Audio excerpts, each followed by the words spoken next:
प्रेम से बोलिए शंकर भगवान की जय, गौरा माता की जय, कार्तिक गणेश की जय। तो देखिए गुरु बहना, आप लोग के बीच बहुत सुंदर शिव चर्चा कथा सुनाओ तनी। हमारी कथा की आप सब शुरू से लास्ट तक सुनाम आ सुन के कमेंट बॉक्स में बताइए कि हमार कथा सुन के आप सबके गुरु बहना कैसन लगल बाटे, और कमेंट बॉक्स में हर हर महादेव लिखम। देखिए एक गांव बा, वो गांव में एगो यादव नाम के आदमी बाने। वो गांव में एगो यादव नाम के आदमी बाने, उनकर शादी हो गई हल। आ शादी भइले के बाद जब शादी हो गई तो उनके एगो बेटा और एगो बेटी देखी भगवान देले रहने। एगो बेटी और एगो बेटा उनके रहने। देखी सोचत रहने कि अपने परिवार के कैसे छोड़ के हम दूर जाई। देखी भगवान भोलेनाथ के बहुत मानत रहने, पूजा करत रहने। तो देखी उनके महादेव जी उनके ज्ञान देहने, कहने कि ऐसन बात बा, मन में सपना में सुतने तो ऐसन बात कहने कि तू कहीं ना जा, अपने घरे 2-4 गो गाय रख के आ वही के पोस के आ वही के दूध के आ तू ले जाके जौन भी गांव बा, नगर बा, शहर बा, आ ले जाके तू बेच। देखी अब का कहने गुरु बहिना, अपने घरे गाय रखने आ गाय रख के आ ओकर सेवा करें, दूह के ले जाके केहू के घरे, दुकान, शहर जहाँ भी उनकर दूध के सेलिंग होके बेचा तहाँ वो बेचे अपने दूध के। आ जौन दूध और थोड़ा सा प्रतिदिन के उनकर ये काम रहल कि 1 लीटर दूध किनारे क के आ ले जाके महादेव जी के मंदिर में अपन दोनों जानी पति पत्नी मिल के लोग आ महादेव जी के शरण में ले जाके लोग चढ़ावत रहलो, कहत रहलो कि हे भगवान भोलेनाथ, हमके देले बानी एगो बेटा और एगो बेटी देले बानी, तो हमन के सुखी से, हमन के शांति से रख। देखी सब कुछ कहत रहने, लेकिन बेटा देखी बढ़ रहने आ बेटी छोट। बेटा के पढ़ावत रहने, पढ़ा के उनकर जब पढ़ी ओढ़ी लेने तो उनकर एक समय के आयल कि उनके शहर में न जाए के रहल पड़े, शहर में दूर चल गए न पढ़े। आ बेटी रहली तो बेटी भी के पढ़ावत रहने अच्छा से। तो उनकर जौन बेटी रहली, उ यादव के जौन बेटी रहली तो बहुत सुंदर रहली, बहुत सुंदर रहली, अति सुंदर रहली। उनके पे लड़का देख के मोहित हो जात रहने लोग। देखी स्कूल जात रहली तो स्कूल जात रहली, धीरे धीरे उनकर अंदर की आदत, उनकर अंदर बहुत गलत फहमी आ गई है। देखी गांव गड़ा लोग जानत रहल, केहू भी ते आके कहत रहली है का कि यादव जी आप सुनत तनी, कहत रहने का तरा और बेटी आज स्कूल ना गई, अरे कोनो लड़का के साथे गई घूमे। देखी लेकिन यादव, अच्छा यादव की पत्नी कभी भी अपने बेटी पे कभी भी लोग विश्वास ना करत रहो, सहत रहे। ये कहत रहे यादव कि हमरे बेटी अगर सुंदर वाली तो गांव के दुनिया के देख ना जाता, तो हमरे बेटी पे लक्षण लगाता लोग। देखी गुरु बहिना, अगर एक लोग कहेला तो ना विश्वास माने के चाहिए, 2 लोग कहेला तो ना विश्वास माने के चाहिए, लेकिन समझ ली कि जहाँ 3-4 आदमी पारी पारा कभी कह दे तो पे थोड़ा सा अपने बाल बच्चन पे ध्यान देवे के चाहिए। लेकिन देखी यादव की पत्नी अपने बेटी पे तनको लोग ध्यान ना देत रहलो, अपने बेटी के एकदम छूट लोग छोड़ देले रहलो। लेकिन अगर केहू आगे यादव से चाहे यादव के पत्नी से कह देत रहलो तो दोनों जानी लोग अपने बेटी के कहत लोग ना रहल कि काहे तू हे तर कर, और ना का करत रहलो कि जे कहले रहत रहल तेही पे उल्टा इंजाम लगा के उनके से झगड़ा लोग करत रहलो, पुलिस थाना लोग करत रहलो, कह के आ पैसा लुटेरी वही से कह के लोग अपन करत। ये लोगन के लगे इतना धन हो गई कि देखी भगवान आप ते सोचा था लोग कि हमके ते महादेव जी बहुत धन देतानी, लेकिन देखी गुरु बहिना महादेव जी ते परीक्षा लेतनी कि देखी का करतला तू गाँव में रह के तो के धन देले बानी तो तू का करतला। देखी इतना ज्यादा उगति कर दे रहने कि अपने बेटी पे केहू भी कुछ कहत रहला तो सब केहू से मार झगड़ा कर लेत रहने, केहू के ही ना कहत रहने कभी भी कि हाँ हमार बेटी गलत वाली तो हम लोग कहतला। देखी ऐसे बीतत बीतत कुछ समय गाँव गड़ा के लोग कहल कि ठीक बा अब ते एगो बेटा ते जन्मौले वाला आ जहिया उनकर बियाह कर देबा घर में मेहरारू आ जाइए ऊ तो जनबे करिए। जब देखी अब बात भाई कुछ दिन ऐसे बीतत बीतत कुछ समय बीत गईल, बेटा पढ़ के नौकरी पा गई ने। बेटा पढ़ के जब नौकरी पा गईल बाने तो और इनके जौन यादव बाने यादव की पत्नी वाली ये लोगन की और घमंड हो गईल बा। आज जवन उनकर बेटी वाली उनहू के घमंड हो गईल बाटे। अरे सुंदर के सुंदर रहली आ सुंदर रहली तो दुनिया उनके बहुत लोग पूछत रहल, लेकिन कहीं वही में केहू अच्छा की गलत नजर से देख लेत रह तो केहू आके यादव से कह देत रह। ऐसे बीतत बीतत तो जब नौकरी पा गई ने यादव के लड़का तब यादव कहने की बड़ बेटा माने उनसे बहुत छोट बेटी है तिनकर का शादी विवाह करी अब पहले बेटा के अपन शादी हम कह देतनी। देखी बेटा के का कहने शादी तय कहने, शादी तय करके बेटा के शादी कहने।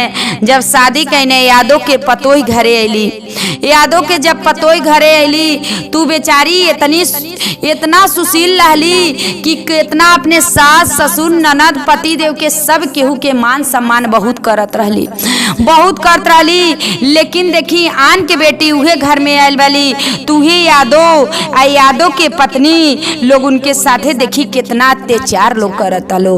अपने बेटी से कुछ ना करावे आ जवन भी रहे तवन भी अपने पतोहे से करावे। बेचारी के यहाँ तक कोनो दुख ना समझे।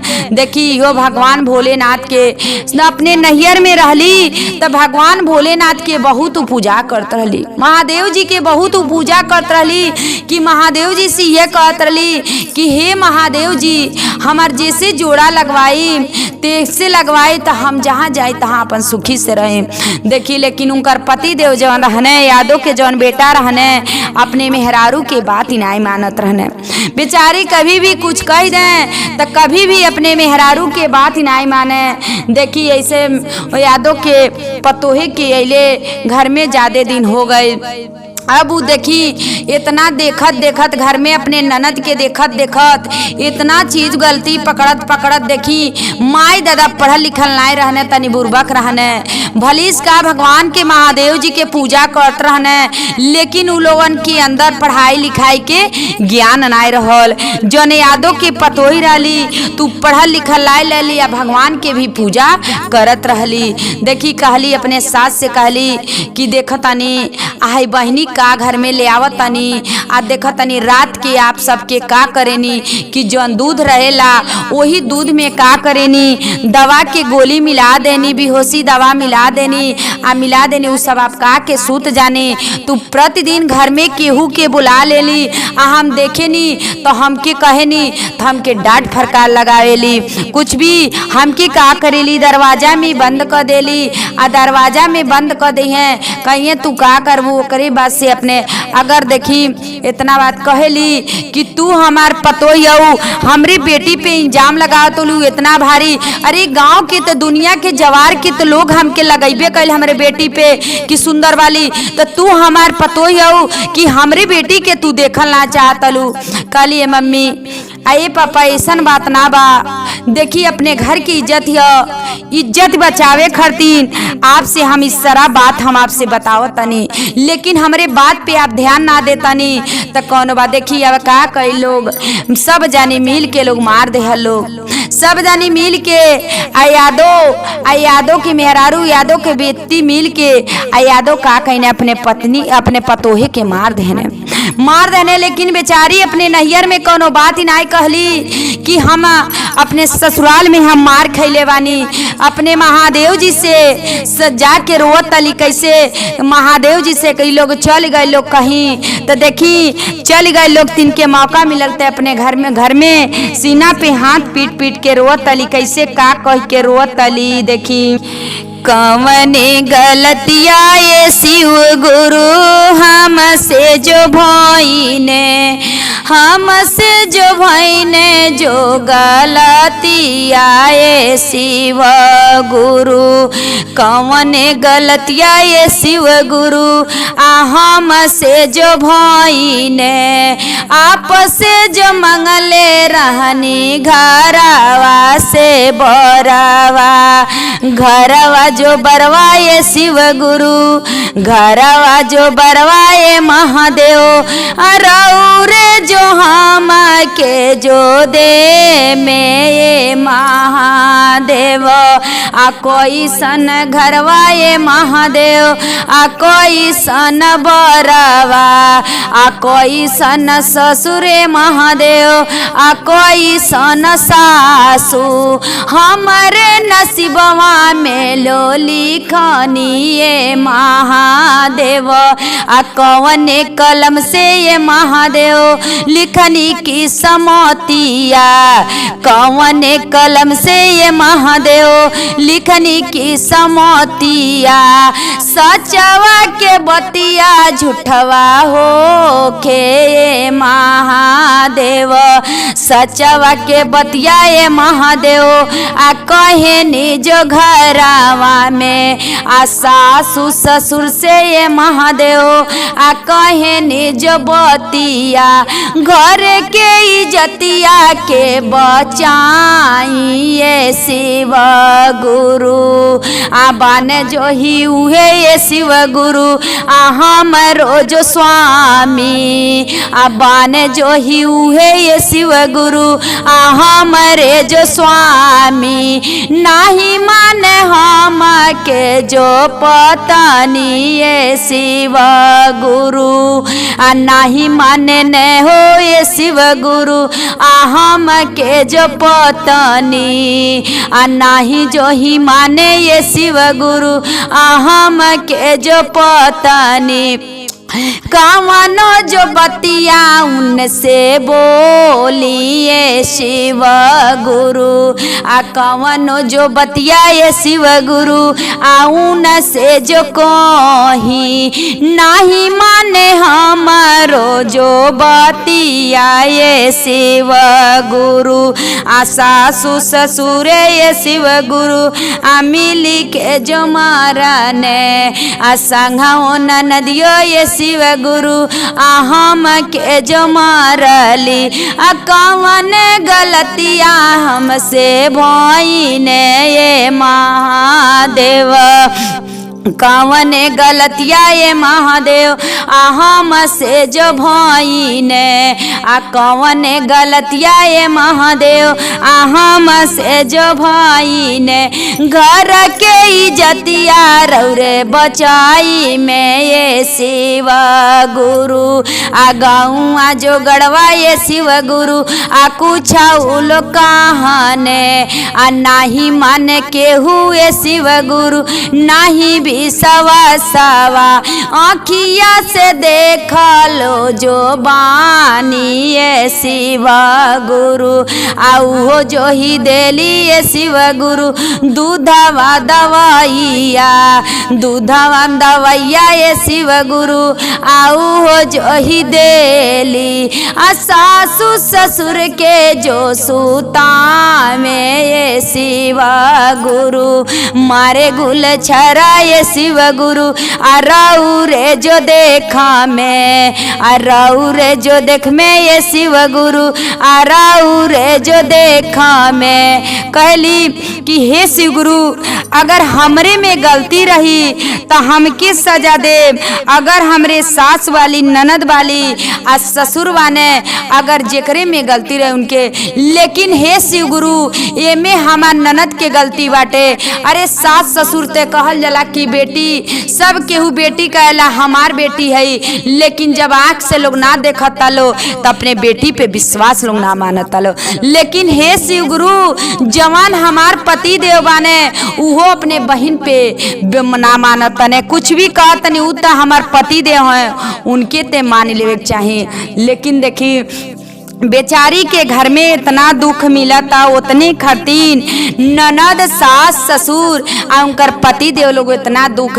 घर में एगो नौकरानी खाना बे बेचारी एगो काम करत तली, लेकिन मन मन में रोवत तली कि हे महादेव जी, ये आपके पूजा करके लोग का करत लो। जब एगो नारी के, जब एगो औरत ऊ हई हमू एक औरत है, जब एक औरत के इतना दुख मिलता तू राउर पूजा करके लोग का करत लो। आखिर में राउर भी पुजारी तो हम हई, राउर भी पुजारी तो हम हई। आखिर में हम का आपसे का गलती आपसे साथे हम कहनी कि आज हमरा के इतना आप दुख देतनी। देखी इतना ऊ यादव के पत्नी कही कही के अब महादेव जी से कुछ भी झाड़ू लगाओ तली, बर्तन मासा तली, खाना बनाओ तली, कुछ भी कर तली। तो देखी यहाँ तो कि लोग इतना दुख कि हमार बेटी आवत एली थक हार के, तो हमरे बेटी के तू सेवा सत्कार कर। लेकिन बेचारी न ससुराल में सरा दुख कटली, लेकिन अपने नैयर में कबो ना कहली कि हम है दुख काटतनी, कि हम अपने नैयर भाग के चले ना गईली। देखी महादेव जी उनकर तो परीक्षा लेत लेत इतना लेहने कि लेकिन देखी उ परीक्षा में अपने फेल ना भइली। देखी अब तो इनका ननद इतना अति कह देले रहली, इतना अति कह देले रहली कि अब महादेव जी के देख ना गई कि हमार एगो भक्त बा, तो के घर में इतना दुख मिलता आ तुहन लोगन एगो भक्त वाला, तो कभी भी अगर ओहू के मान सम्मान लोगन करब। देखी महादेव जी के देख देख के अति हो गई आँख उनकर एकदम उनकर। तब उ का कहने यादव के जौन बेटी रहली सुंदर रहली उनके का कहने जानवर बना देहन, जानवर बना देने। आज जानवर जब बना देने तब लोग सब जानी लोग सोचे लगल लो कि आखिर में हमार बेटी काहे जानवर बन गईली। अब जानवर बन गई वाली, लेकिन देखी बोली बोलत तली, जौन बोली बोलत रही उहे बोली बोलत तली, कहत तली। अब देखी वो जानवर बना के उनके ज्ञान मिलल बा, कहत तली कि तब कि ये पापा कहत तली जानवर बन गई वाली, लेकिन अब का कहत तली। अब माई दादा लोग रोए लगल लो कि ये बेटी जाके कहत लो महादेव जी लगे कि हे महादेव जी हम कवन गलती कैनी है कि हमार बेटी सुंदर रही है, तो काहे हमारे बेटी के आप जानवर बना देनी। लेकिन देखी अगर औरत वाली तो देखी नारी वाली तेगो वाली देखी तेग के, लेकिन उनके उनके सिर्फ इनसे उनसे मतलब उनसे इनसे इनके रहल, तेही सुन के महादेव जी का कहने एगो जानवर बना देने कि अब जा जानवर तो का जानी को चीज के लगे जाला। तो यही सुन के जानवर कौने कौने गली घूमेला, तो यही सुन के जानवर बना देने। कहत तली जब सारा बात कली तब उनकर माई बात पलोगा तलो, तो ही जका कहतली जानवर बनल वाली, लेकिन इंसान के बोली बोलत तली। कहत तली कि जवन बाती भाभी कहली सब सही कहली कि हम बहुत बड़ा पाप करत रहनी, कि बहुत ज्यादा हम पाप कहनी कि हम तो उनके दूध में दवा देहनी, दूध में बेहोशी दवा देत रहनी, नींद के दवा देत रहनी, सारा भाभी देखत रहली। लेकिन तो आप तोहन लोन से कहत रहली ने भैया ने तू केहू विश्वास ना मानत रहला, लेकिन हम बहुत बड़ा गलती कैले बानी। महादेव जी का कहली देखी वही जा अपने पतोहे के लोग गोड़े पे गिर के जाता लोग रोवे, कहत अली पतोही हमरे गोड़े पे आप सास ससुर है हमरे गोड़े पे न रो गिरी, जाके महादेव जी से कहीं हम कुछ ना, हम एगो महादेव जी के पुजारी रानी, लेकिन ये घर में जितना दुख कटले बानी लेकिन हम केहू से ना कहले बानी। कहत अली कि तू ही चल के कह हमार बेटी जैसे अति सुंदर रहली सुंदर कहली, सास ससुर से कहली हम का कहीं जौन करिए तौन महादेवे जी करिए। कहत अली कैसे आ जाई के जोगिरी सासू जाई के जोगिरी, शिव गुरु के जो मंदिर वाये शिव गुरु आ केहू के जो बतियाए सासू आ नाही रौरे मानी, केहू कौनो बतिया जो ही कहे। कहतली कि केहू कौनो बात कहे त ना तो चली गांव गड़ा कहलस त ना मनी, लेकिन हम ते आपके पतो ही रानी हमार बात, लेकिन हमके इतना सजा देहनी तो हम ना सभी महादेव जी कैले बानी। तो देखी गुरु बहिना कि जब जे गलती करी अगर भगवान के महादेव जी के अगर आप सब पूजा करतनी तो देखी केहू भी गलती कह सकेला। अगर केहू कहता कुछ तो के जरूर मान लेवे चाहिए। अरे एक आदमी कहता, दो आदमी कहता तो ना मानी, लेकिन जहाँ ज्यादा आदमी पारी पारा कहता ने तो बात के कुछ विश्वास करे चाहिए। अपने बेटी बेटा पे ध्यान देवे चाहिए।